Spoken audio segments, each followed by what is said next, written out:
निशुम्भ शुम्भ गर्जनी प्रचण्ड मुण्डखण्डिनी वने रणे प्रकाशिनी भजामि विन्ध्यवासिनी।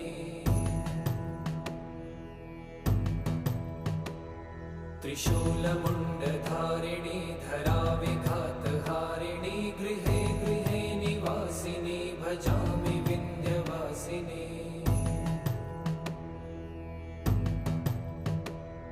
दरि